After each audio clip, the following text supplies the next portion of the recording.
HeroClix Land. This is Westpool on another episode of Talking Clix. I have a newer player here. You may or may not have heard of him. Lucas Tom Van Holland. How are you today, sir? Oh, we're living the dream. Just hanging out. Alright. New player indeed. I like that. I every time I play this game competitively, I still learn something at every tournament I play. It makes me feel like a new player, so that's always a good feeling. Good to have you here, man. This is a newer YouTube channel, so I'm trying some things out, trying to figure out where my place is in the world, and I got a list of questions here. I have dove deep into the AI to figure out a scientific combination of questions that will dive deep into your soul and get the players inside the head of Lucas Tom Van Holland. Are you brave enough to stand to these questions? Absolutely. All right, let's get started. Lucas, I'll throw you a softball. Tell everybody out there a little something about yourself that they probably don't already know. Man, that they don't already know. I mean, I'm a pretty open book. For those who probably aren't super familiar with me, I'm also in addition to doing things like HeroClix, I'm also an avid MMO player. I play an old MMO called RuneScape. For those who hammered that out at their local libraries when they were kids, people my age. I play RuneScape fairly religiously. I used to play.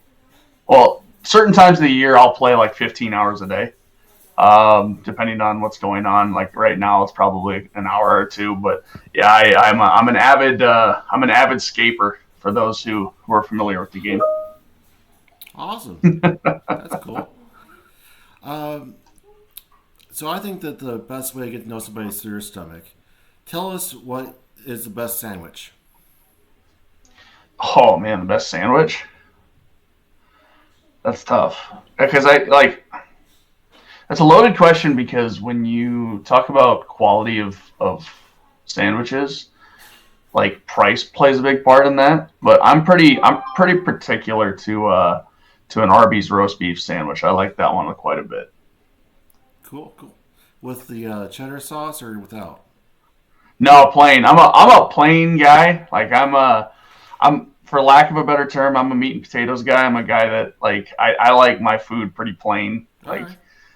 I don't even really eat like ketchup and like I'll eat ketchup and other sauces and whatnot, but like I don't put butter on things. I just like meat and bread, good to go. Cheese if it's a normal make at home sandwich or whatever. But like yeah, I just eat a lot of stuff plain.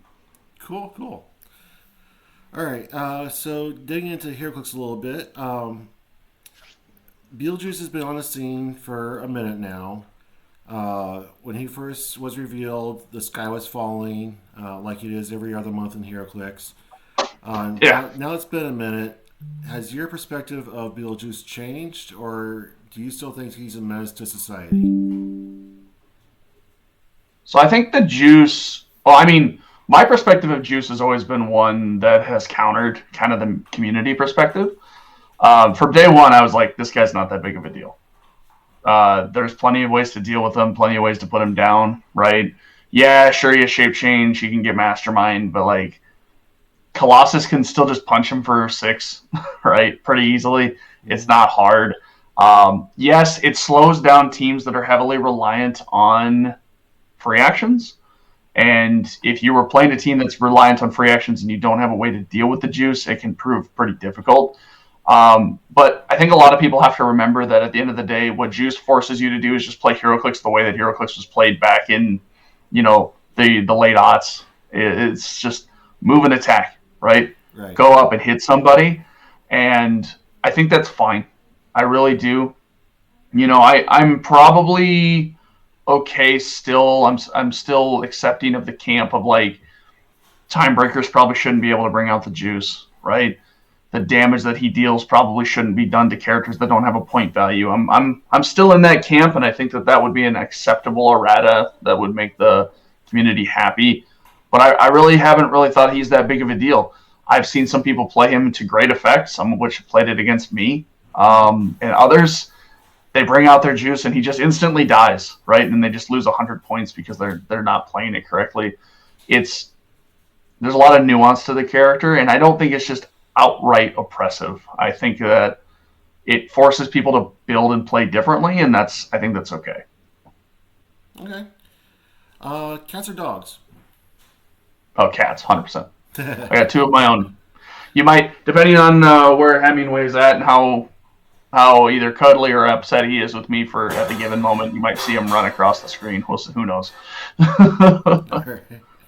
I post pictures of my cats every so often, but yeah. Yeah, I think I've seen him a couple times.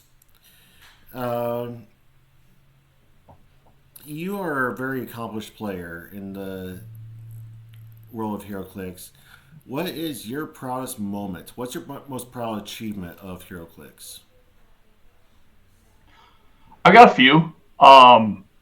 So my philosophy in life has always been move forward, move forward, move forward. You might not, as long as you're better today than you were yesterday, you're doing good. And I'm not super great about that in all aspects of my life, but I try and do that professionally and also with my hobbies.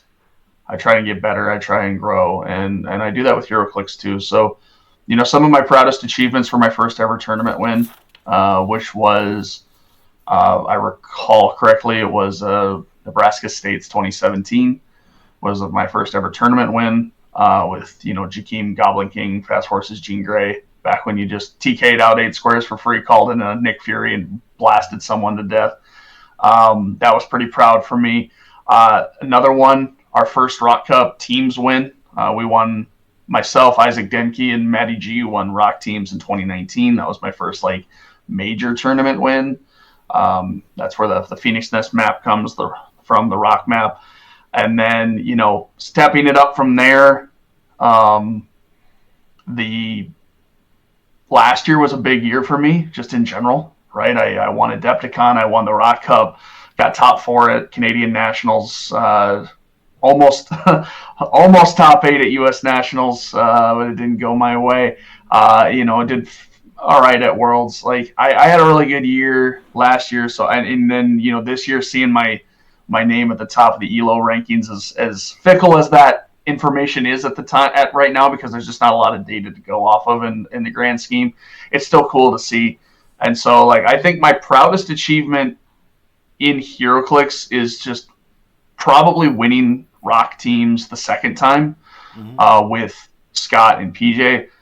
We got to design a bystander that is still legal in Modern right now. You should go play it. It's a good figure. For those who aren't aware, it protects you against Tadari to a certain degree, gives you senses during her pulse wave, or gives you your invincible, so she only deals 1 damage. Yep. It's pretty good. I would heavily consider it. But that tournament win was special for me because I worked really hard on the teams with the guys. I played really well. I felt like my team was impossible to deal with, and it was. And myself and Scott ended up going undefeated that tournament. PJ was 50-50, but it is what it is. So I think that was probably one of my prouder moments in Clix. And I guess, I know it's probably cheating to do multiple, but my Rock Cup win this last year also was pretty special. Easton Brock and I built the Tri-Sentinel team that we piloted, and we only Easton lost to someone else in Swiss because of a misplay, but otherwise we pretty much ran the field, never dropped a game. I wiped every single opponent I played in 400 silver. That's pretty pretty powerful. So that was a good team, and that was a good day for me as well. So now, what's it like growing up with 5 siblings? I have more than 5. I have 5 brothers and 3 sisters. Okay. It's a split family, so one biological brother, or 1.5 biological brothers, and then stepbrothers, stepsisters, and an adopted sister. It's busy, right? Are you the there on my dad's side? There was 5. Sorry, what was that? Are you the only HeroClix player? Yeah. No, I grew up in rural conservative Dutch America. It's all church and sports, and that's about it. Where I grew up, it's just for those who still live there, they enjoy their lives, and that's fine. But yeah, the whole superhero board game miniatures thing, it doesn't really appeal to other members of my family. When I talk to them about it, they're like, "Oh, cool," and that's about all I get from them. I yeah, my mom is a cheerleader for me, and I always appreciate that. But like, yeah, I'll call my brother and be like, "Hey, or we'll talk and see how we're doing." And but yeah, I just won this tournament or did really well at this event or went over to, I was like, I told him, I was like, I was just in New Orleans for the weekend. He's like, oh, for a tournament? I was like, yeah. He's like, how'd you do? I told him. He's like, oh, cool. It's like, that's about all I get out of him. So yeah. What did you study at Northwest Iowa Community College? Oh man, he's stalking me. No, it's I just went to community college for 2 years for computer science. So I did IT work. That used to be what I did for a living was small corporate IT. So Okay. help desk kind of work, and then I built computers for a while, and yeah. Back into HeroClix, um, you're able to add one power to the PAC. What are you adding and why? Um, it's probably one power to the PAC. I think it's a power that just allows you to destroy terrain for free. I know you can technically kind of do that with running shots and whatnot, but I think it just a free action destroy a piece of terrain within range of line of fire, I think would be really useful for the game right now, especially with how prevalent terrain is. Okay. Um, you weren't able to make it last November to the Red, White, and Clix. Do you plan on attending this year? As long as you don't hold it over my birthday again, it'll probably be fine. No, my wife threw a 30th birthday party for me, and so she told me specifically like 6 months prior that I wasn't allowed to travel that weekend. I was like, that's fine. That's totally cool. Yeah, I mean, depending on how things go and what my schedule looks like, I travel to a lot of tournaments. So as Yep. long as it's an open weekend, sure, I'll be there. Well, I've already been working on the details. We're gonna have two different custom maps. I'm gonna buy more pricing. I'm hoping to break 100 players this year, so I hope to count Cool. you as one of them. Yeah, like I said, if it's in my power to be there, I will be. So Um, so you have three wishes. I don't want to know your first wish. I don't want to know the last one. I want to know the second wish of the three. second wish. Hmm.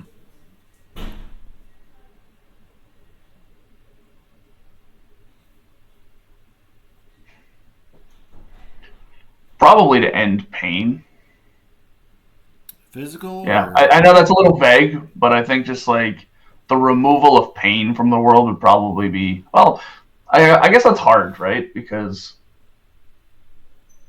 we all want like one of my gut reactions is like pain is a thing that nobody wants to experience, but pain is also what makes us who we are. Mhm. So it's like how do I quantify that?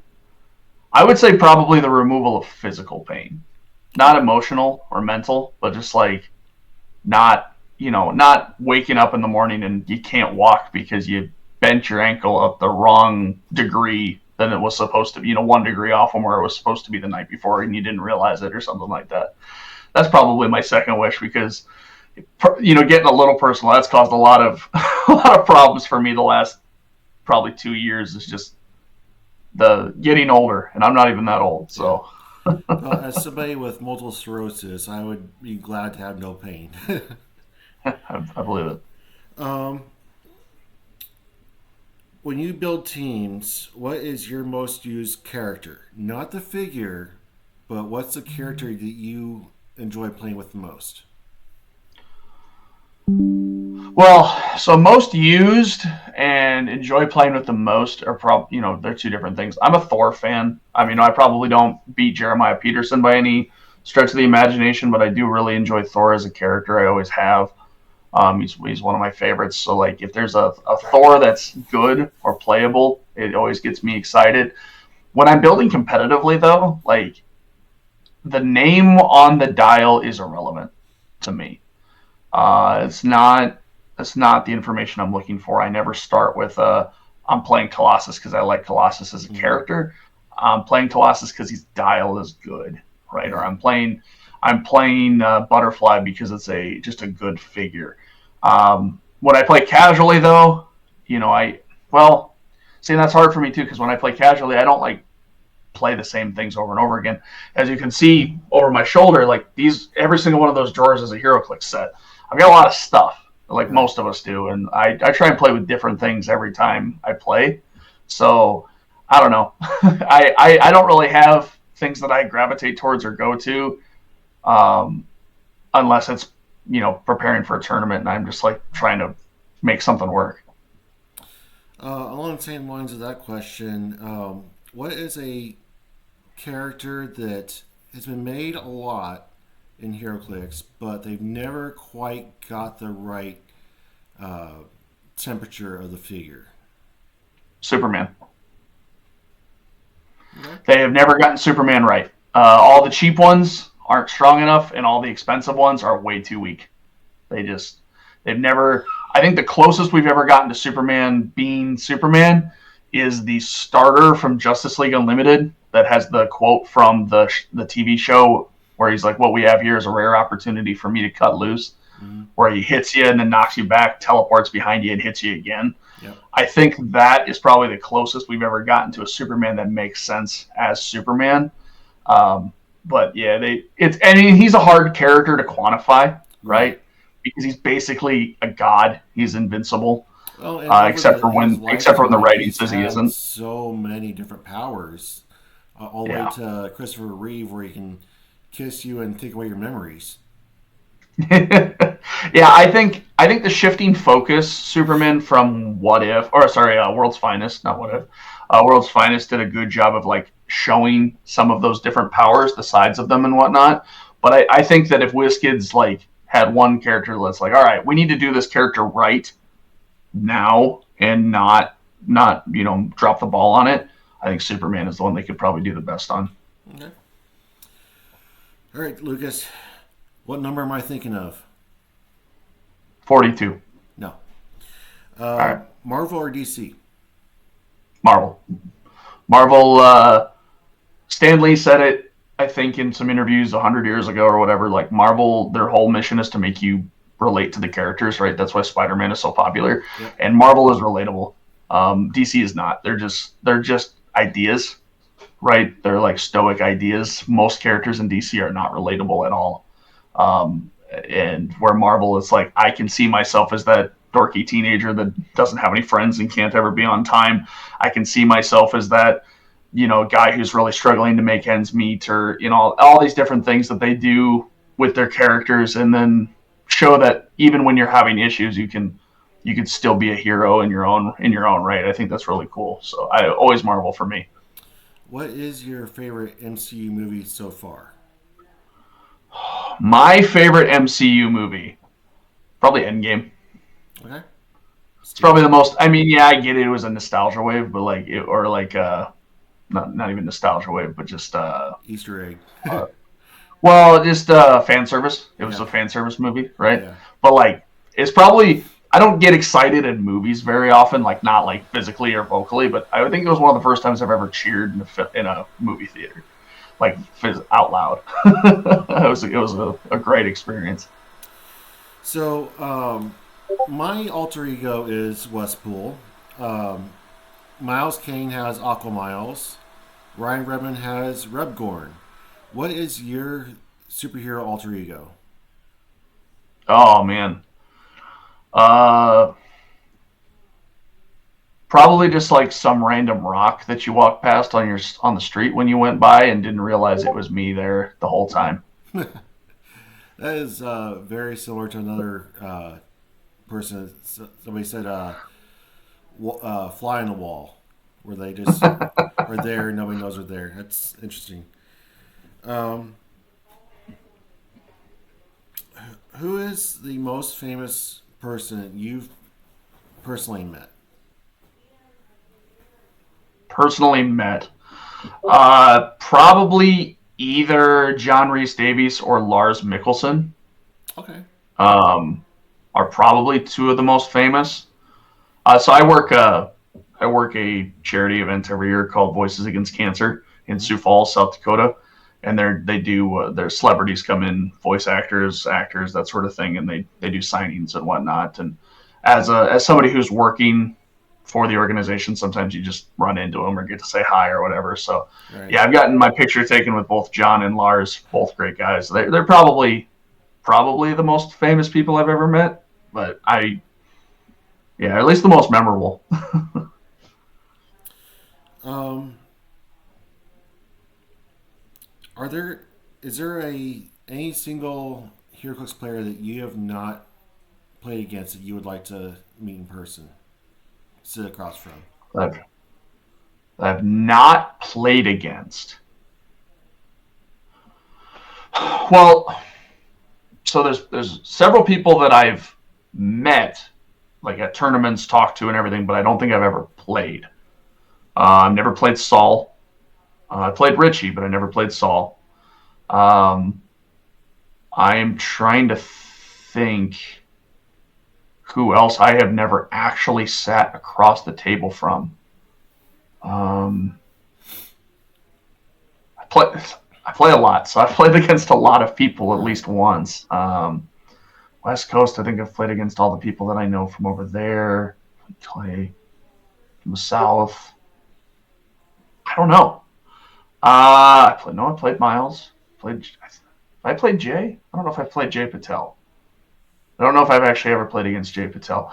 I'm actually scratching my brain, like thinking of all the different players I've played against. It's like who have I talked to but never actually played? I don't Never know. played me. It's true. I've not ever played you. Yeah, you gotta go to more big events so we can sit Yeah. down across from each other. Yeah, I'm not as Yeah, free to travel as much as some other players, but I try to whenever I can. That's sure. No, I part totally why I get start my own event so that you guys come to me. that. Hey, it works, man.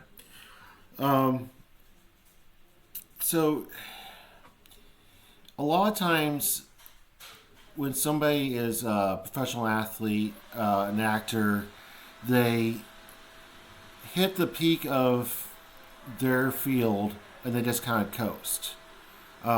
You have won every major tournament there is. You've just toppled Not all the quite. best competitors. Do you still work at it like you did? Like, do you still really put the sweat and tears into your team builds and practice, or do you just kind of coast on your morals? So that's it's interesting. You can kind of tell when I do one and when I do the other Mm-hmm. because I do really well in tournaments that I prepare for and not so great in tournaments that I don't. I didn't prepare for Worlds, for example. I play tested one game, I think. Made top 32 still, but made a lot of mistakes in my top 32 match that cost me the game. And yeah, like sometimes I coach, sometimes I don't. It kind of depends on where my head's at, where my schedule's at, what I can focus on. Events like Adepticon last year, I probably played 75 to 100 practice matches with my team prior to that tournament. Well, let me rephrase that. Played 75 to 100 practice matches with the variant before the variant I played for that tournament, and then I made the switch last minute, which I think worked out well for me. Um, but yeah, it kind of depends. If I have the ability to prepare, I will. I was actually preparing for Adepticon really hard this year, but then I'm not playing anymore in Adepticon, so it kind of didn't matter. So I kind of stopped. But yeah, I kind of do a mixture of both. It just depends on what my schedule looks like. Okay. Um, you are allowed to say yourself. There's no rules. Who's your favorite HeroClix content creator? So, admittedly, I don't really consume a lot of other HeroClix content. Really? Yeah, and it's nothing against. anybody. I've said this for a long time. When I first started getting into competitive Clix, I consumed everything, and I did that because I wanted to learn, Right. and wanted to learn and learn and learn and learn. And then it got to a point where I realized I wasn't learning like I used to, and I was like, oh, that's because I'm at a point now where I kind of am good enough that the basic stuff that people talk about in shows doesn't really impact me very much anymore. So I kind of just stopped listening. And so it's not because people aren't entertaining. It's not because I don't like them. It's not because I don't find them interesting or enjoyable. It's just because when I watch or when I listen to podcasts, it's because I'm trying to learn stuff. Mm-hmm. And it's very, very few and far between where I listen to something where somebody has to say in a 2-hour show that I'm like, oh, I didn't realize that. I need to go practice that. It's usually like, yeah, that makes sense, or I already knew that. So favorite content creator, like, I don't know. That's tough. I'm not going to say myself. I think Scott and I are dumbasses. Like, we do what we do, and we enjoy it, and we do it for the love of the game. Yeah. Just to be entertaining and the best as we can. I will say Dial H is the only group that I give money to. I do it as a meme. I've listened to one episode of Dial H total. But I've been giving them $10 a month for almost a decade now. Nice. Just to piss with Calder. It's great. I love it. It's my favorite thing to do in the world. One of my favorites. I've been on one episode of Dial H, and I've listened to one episode of Dial H, and that's it. But I've probably given him the most money, or almost the most money, which is just funny to me. You paid for a new studio. Yeah. No, I have really enjoyed Alec Musser's content lately. When I see his stuff come across my feed, I always watch shorts when they come up because they're short form content. And Alec has put a lot of editing, a lot of time into his content, and it shows. Yeah. And so I think I really appreciate Alex the most right now. Yeah, he's a great guy. Yeah. Sorry, dogs. Your dogs agree. So since you don't consume a lot of content, you're probably not aware of the friendly rivalry between myself and Miles Kane.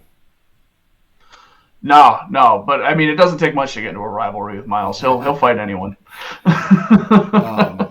Aqua Miles talks a lot of crap about Westpool, and we've been posting videos, kind of riling each other up a little bit just for fun. Would you put yourself in the Aqua Miles camp or the Westpool camp? Oh, that depends. Are you an African or European swallow kind of guy? Say what? Are you an African or European swallow kind of guy? Like the bird. I don't really know, so I can't give an educated answer, but I will just say African. I'm going to have to go with Miles then. Sorry. All right. All right. Go watch Monty Python and the Holy Grail, and then come back to me. You'll understand. Years. Oh man. Yep. that takes me back. Well, Lucas Tom Van Holland, this has been your foray into the scientific questionnaires of your mind. How do you feel that knowing that all the HeroQuest players in the world are inside your head now? I guess it's nothing new. I'm a pretty open book when people talk to me, as most people will probably tell you. Do you have any final thoughts? It takes a wet dog to weigh a ton. All right, Lucas, thank you so much for being here today. I know a lot of people will enjoy listening to this episode and hearing a little more about what goes on in your brain and what makes you tick. I'm looking forward to seeing you in the next event, and I really hope to count you as one of my attendees at Red, White, and Clix. We'll do what we can, man. Thanks for having me on. All right, thanks a lot. Keep on Clixing.